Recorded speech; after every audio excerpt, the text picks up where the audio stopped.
Hi friends, welcome back to my channel. Happy February. Today's video is going to be my January wrap up. I am a little bit sick, so sorry about my voice, but we're moving along. I have to tell you about all these awesome books I read in January. Make sure you're subscribed so you don't miss any more videos from me, and without further ado, let's get into the video. In January, I read 12 books. I read 8 out of 9 of the books on my January TBR, and I started the last one. I just didn't finish it. I read 3 books off of my top TBR for 2025, and I finished 6 books off of my physical TBR, which is awesome. So those are some stats. I don't have genre counts for you, but you will see the books I read and you can count for yourself.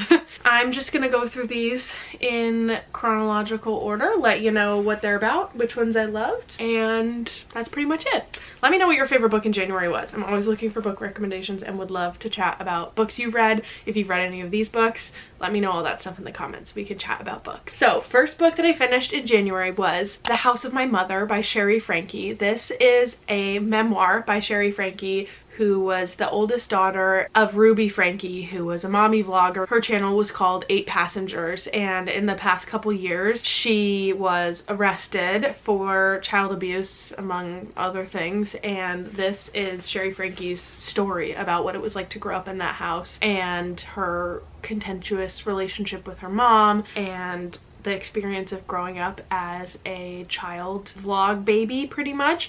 It was super eye-opening, and I knew a lot about that story because I kept up with it as things were like breaking, as the news was coming out, but I didn't know all of the details. I didn't really watch her videos when they were posting them years and years ago, and it's definitely an interesting topic. I know we're going to be seeing so much more of it in the future as these kids that are in these situations right now grow up, and it's so sad that there aren't really protections for these kids. There are so many kids out there that are being exploited by their parents for content. It's really sad. So this was definitely it wasn't a happy memoir, but it was really powerful, and I thought she did a great job telling her story and being so brave to be able to like speak on it in that way. I listened to the audiobook, which I always love to do for memoirs because it's usually the person who wrote it reading the audiobook, so you get to hear in their own voice about their life. I think that's super amazing. So I would absolutely recommend that book, especially if you watch any or have watched any family vloggers. Yeah, super eye-opening. So the next 3 books I read in my Reading Winter Books video, which I'll link in the cards. The first book I read, which was my first 5-star of the year and probably my favorite, at least one of my top 2 books of the month. It is The Frozen River.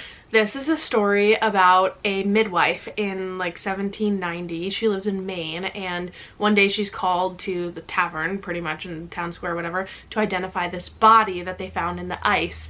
And it turns out that he's a man that was just accused of something very horrible. The town has like differing opinions on him, but pretty much everybody hates him, and so she's called to identify the body because she's one of the medical professionals in the town. Throughout this book you get the story of this like mystery unfolding. It's happening over this like long, cold, dark winter. In that you also get what her experience is like being a midwife in Maine in the 1790s, and there's like small tidbits of the beautiful relationship with her husband, about her experience being a mother, and then the whole court trial that comes with this murder mystery and the previous thing that this man was accused of. Phenomenal book. The writing was so atmospheric. The way that she describes the winter was incredible, and I read it during a week where it snowed basically every day. So if you want to read this book, get your hands on it now. It's definitely a book to read in the winter time. I'm so glad I waited until the winter to read it, and it was just so beautifully written, and she was such a fun character to follow. She was kind of funny, and it was just so fascinating. I loved it so much. So that and one other book that I read at the end of the month, those are my 2 favorite books of the entire month. The next book I read is by Kristen Hanna. It's Winter Garden. This is a story about these 2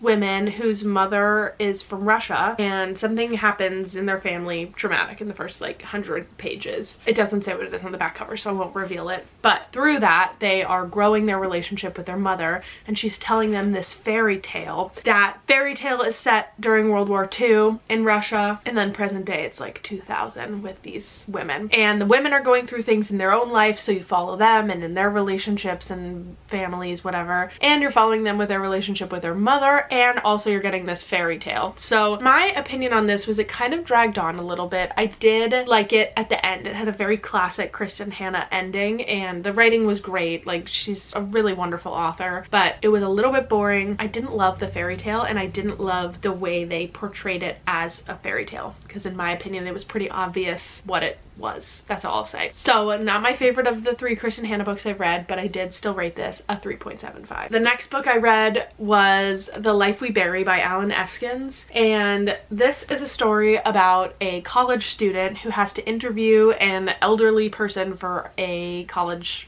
class project, and he has no living relatives that he's in contact with that he can interview, so he just shows up at this nursing home and he's like, hey guys, is there any old guy here that I can interview?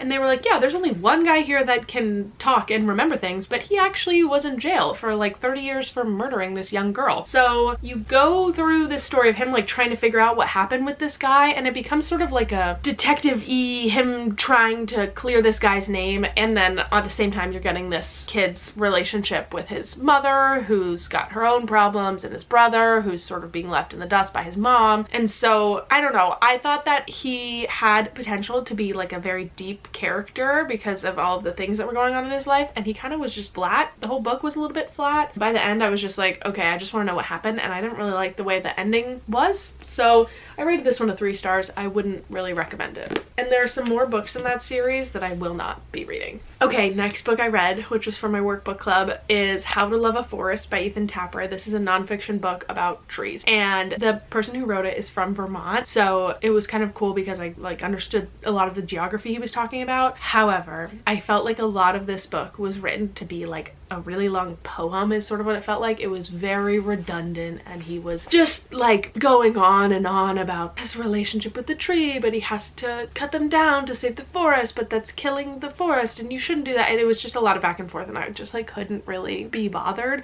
I probably would have DNF'd it if it wasn't my book club book, and I don't really remember much of it, which I don't love when I finish a book and feel like that. He's not a bad author at all. His writing style was just not for me. So that's my opinion on that book. Next book I read was Parable of the Sower by Octavia Butler. This was my in-person book club book for the month. Phenomenal. And let me just say, this is the time to read this book. If you want this book to hit even harder than it already will, read it now. And basically this is a story set from 2024 to 2028, I think. It was written in the 1990s, so it's like a future sci-fi book, and it's Octavia Butler's interpretation of what the future could have looked like from her eyes in the 90s. And it's set in California, and California is burning. People are dying. There's disease. There's horrible people in charge in the government. They are trying to protect themselves in these communities that are totally walled so that nobody comes in. There's all sorts of things going on in this book, and you're following this girl who's trying to figure out how to continue on with a new life after everything is just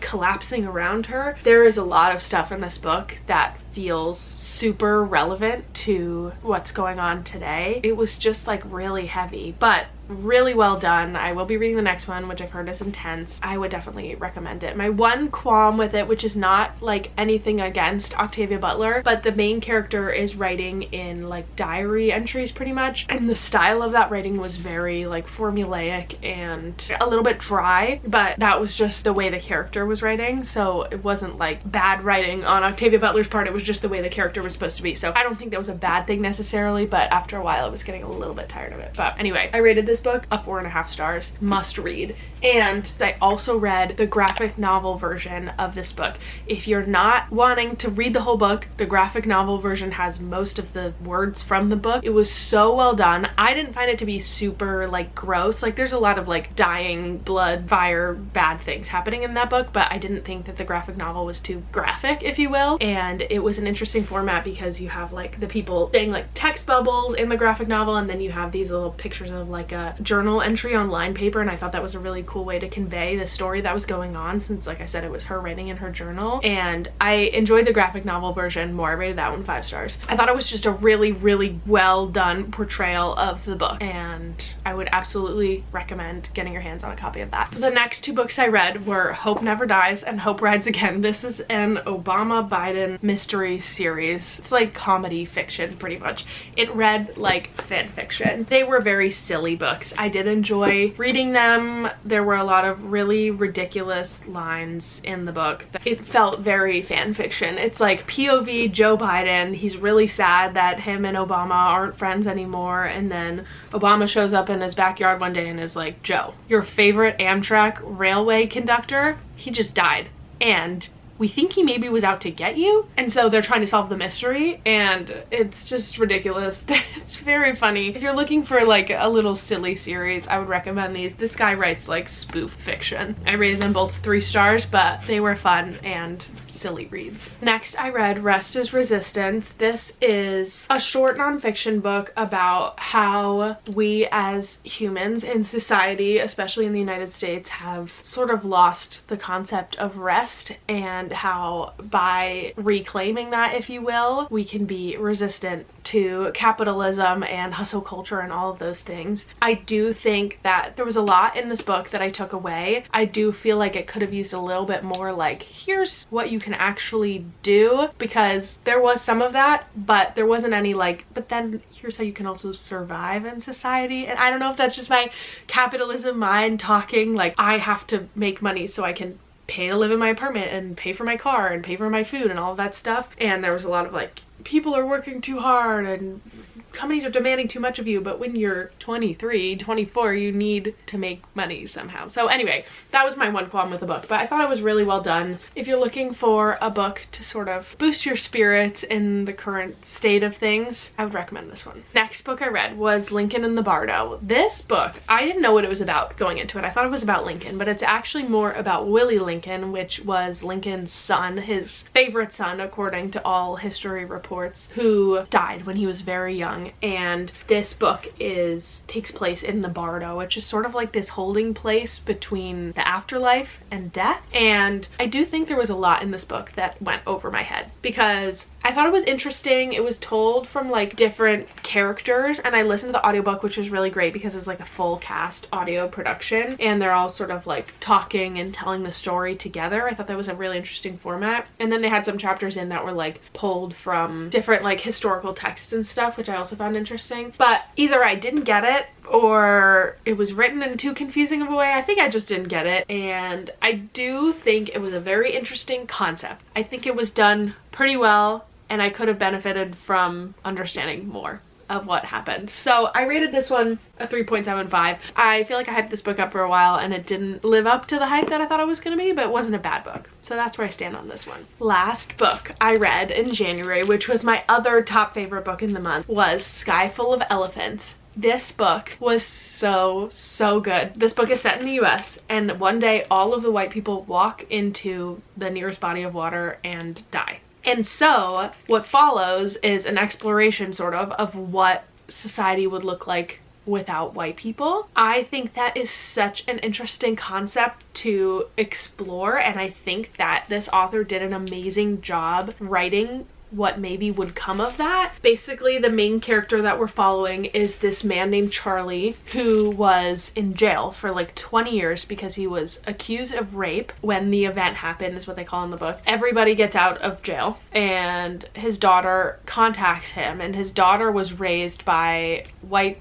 parents and she had white siblings, and so she watched them all die, which was very traumatic. So then she reaches out to her dad, who she's never talked to at all because he was in jail her whole life, and she's like, I need your help traveling south. I don't know how to drive. I want to get in contact with some family members I think I might still have left. And they take this journey through the US from Michigan or Wisconsin, I think, down to Alabama. And I don't want to give more away, but it's just such an interesting idea. I thought it was really creative. I haven't read a sci-fi book with a concept like this, and I didn't think that it was super heavy-handed, which sometimes I feel when I read a like social justice-y book, but this one I thought was just the right amount of social commentary without it being like handed to you on a silver platter. And the writing was incredible. The author was previously a poet, or is a poet, and this is his first novel, so the writing was really, really good. There was a lot of growth from the main characters, and I just really enjoyed it. I thought it did a wonderful job exploring the concept that I came up with. So would absolutely recommend this book, especially if you like sci-fi dystopian books, but it wasn't even that complex. Like if you think sci-fi is like really confusing, this is not that. This is more of like a dystopian novel genre. There wasn't that much that you like had to understand, if that makes sense. So anyway, absolutely recommend this one. Thank you for watching all the way till the end of this video. Those are all of the books I read in January, hoping to read more awesome, amazing books in February. Again, leave me a comment down below what you loved in January, what your favorite books were. If you've read any of these books, let's chat about them. And I will see you guys in the next one. Bye, friends.